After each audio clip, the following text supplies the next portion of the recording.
Benvenuti a questa primissima puntata di Chi c'è in quinta.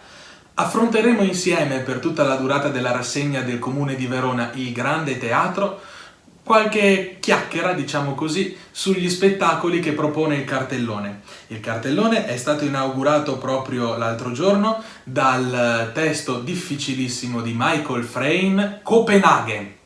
Ecco, Michael Frayn magari al grande pubblico non è noto, però magari conoscerete qualche suo lavoro, ad esempio Rumori fuori scena, un altro lavoro come Copenaghen complessissimo, che fa sudare agli attori 7 camicie.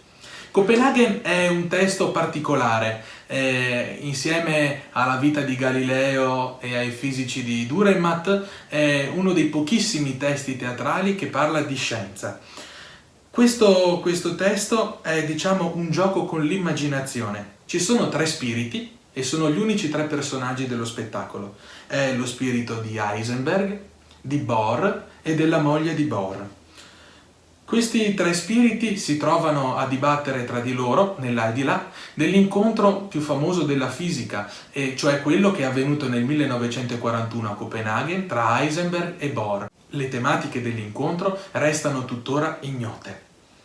Questi fisici si trovano con una certa diffidenza perché Heisenberg è un tedesco non nazista, ma lavora sempre per i nazisti, e Bohr è mezzo ebreo, come dichiara lui stesso più volte nell'arco dello spettacolo. E si trovano a dibattere probabilmente, a quello che si è saputo anche negli anni, sulla formula della bomba atomica che Heisenberg aveva scoperto e fortunatamente non aveva fornito al governo tedesco dell'epoca. Eppure la politica e questa situazione di dominio nazista a Copenaghen dà un'insicurezza a Bohr, tanto che riesce addirittura a dubitare del suo figlioccio, diciamo così, Heisenberg, che è cresciuto e ha imparato sotto di lui, lavorando appunto con Bohr. E questo rovina quel rapporto che c'era di amore tra i due, facendolo diventare quasi incompatibilità.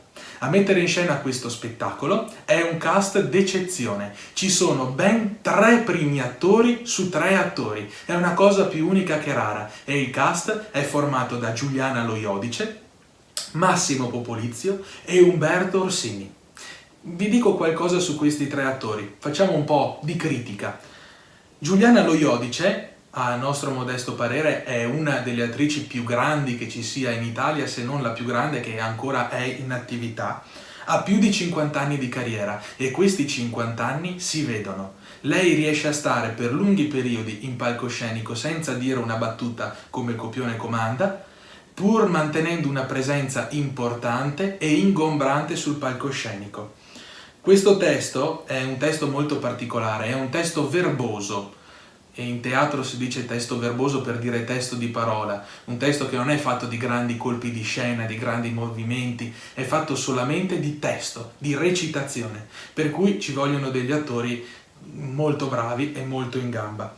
E la Giuliana Lo Iodice appunto ha incarnato la classica moglie italiana, diciamo, oppure la classica donna che ha il sesto senso, innamorata del marito e quindi tende sempre a proteggerlo, a stare con lui, a curarlo, come una cosa classica delle persone anziane, eppure con il sesto senso che caratterizza le donne riesce a fare le domande e a smuovere la coscienza di Heisenberg, che non vuole ammettere il motivo della sua visita. Un personaggio che dà ragione, diciamo così, all'antico detto, che era quello: dietro un grande uomo c'è sempre una grande donna. Massimo Popolizio, invece, è forse il più noto al grande pubblico dei 3 attori. Ha fatto un sacco di teatro, ma ha fatto tantissimi film. Basti pensare che ha fatto 36 spettacoli diretti da Luca Ronconi. Vuol dire aver imparato pagine e pagine di teatro con un maestro, uno che ha lasciato il segno nel teatro italiano. Ecco, il suo Heisenberg È il classico giovane che vive sotto una dittatura, ancora confuso su quello che vuole fare e quello che può fare per la sua nazione, e si scontra con la sua mentalità, la sua voglia di fare l'intraprendenza, eppure con quello che non può dire e la censura tedesca che è messa in atto appunto dalla dittatura.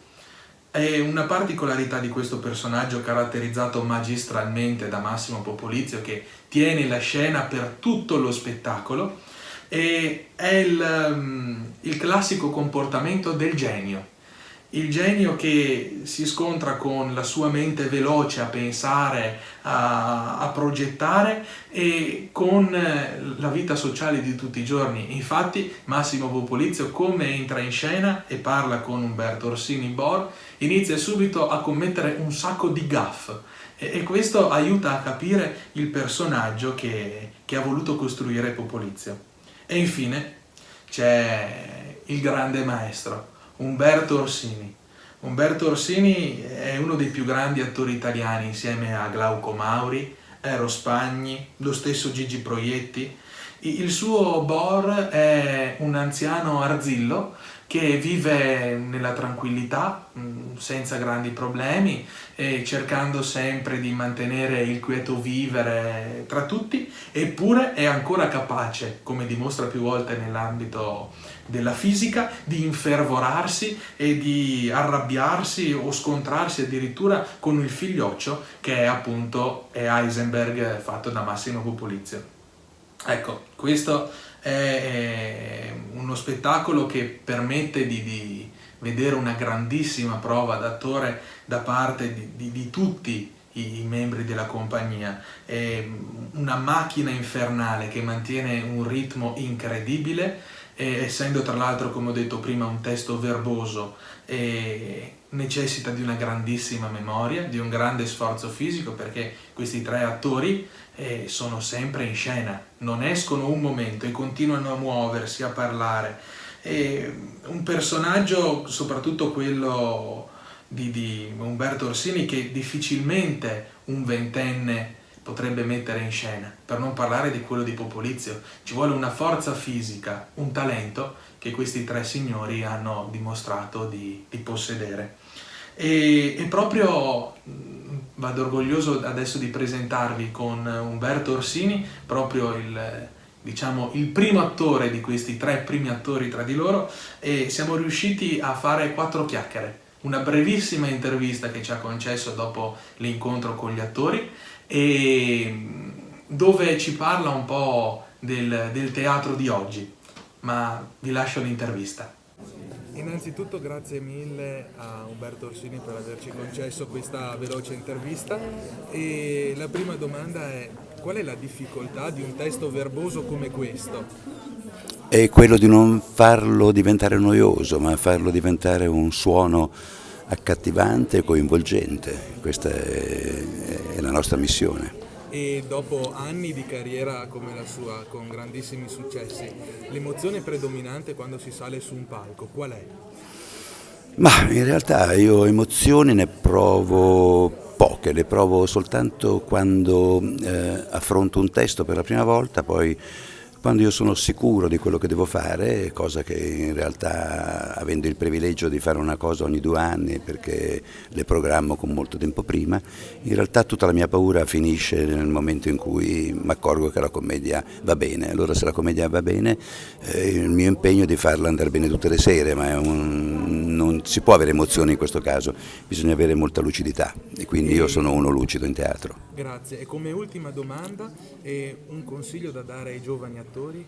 Ai giovani attori ricordarsi che questo è un non mestiere, per cui se avete dei papà o delle mamme o qualcuno insomma che ha una bella trattoria, un bel ristorante, una bella azienda, teneteveli cari, perché non è certamente un mestiere dove è facile, non è un non mestiere, non è facile sopravvivere, quindi, e poi bisogna avere molta passione, non bisogna prendere questo mestiere soltanto come una scorciatoia a qualcosa che sia facile, è un mestiere difficile e una volta affrontato ve ne accorgerete. Grazie. Prego. Ringraziando ancora Umberto Orsini per la grandissima disponibilità che ci ha riservato per questa esclusiva intervista e ringraziando anche le persone che ce l'hanno fatta fare, Savorelli, il direttore artistico.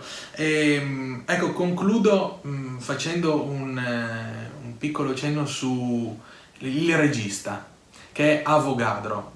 Magari ai più non dirà niente questo nome, ma è stato un grandissimo attore, è un grandissimo regista, nonché insegnante fisso del Piccolo Teatro di Milano. È riuscito a fare una regia che tiene questo testo verboso sotto il punto di vista della pura e semplice parola, abbandonando estetismi o tutto quello che è in più. La scena è composta solamente di elementi, ma è importante i movimenti che fanno i vari personaggi. Per farvi un esempio, all'interno dello spettacolo c'è questa continua ricerca di verità e appunto si ripete la stessa scena in varie versioni. Quindi è una grandissima idea quella di far incominciare la scena sempre allo stesso modo e poi, evolvendosi, cambia.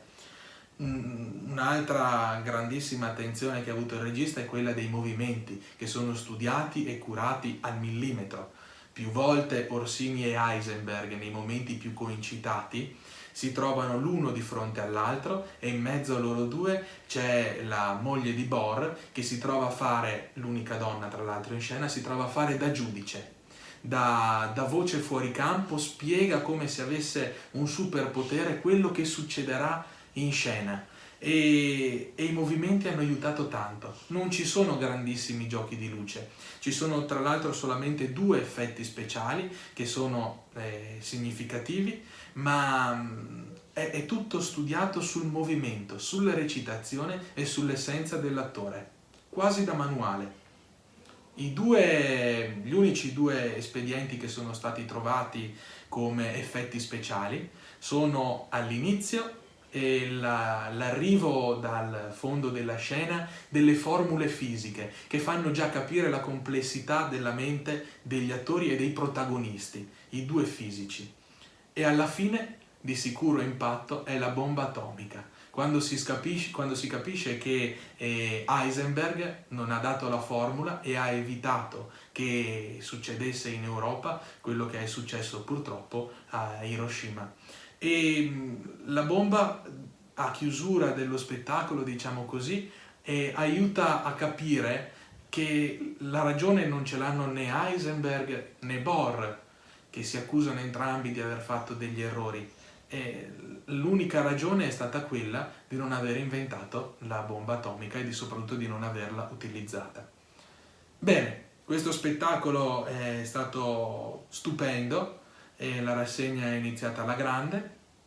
Questo appuntamento sarà un appuntamento fisso, intervisteremo sempre gli attori che verranno all'interno della rassegna del Grande Teatro e vi aspetto anche per le prossime puntate. Grazie di avermi sin qui seguito, mettete se volete mi piace al video o seguite la pagina, il canale YouTube, in modo che possiate sempre ricevere nostre informazioni. Grazie mille di averci seguito e alla prossima puntata.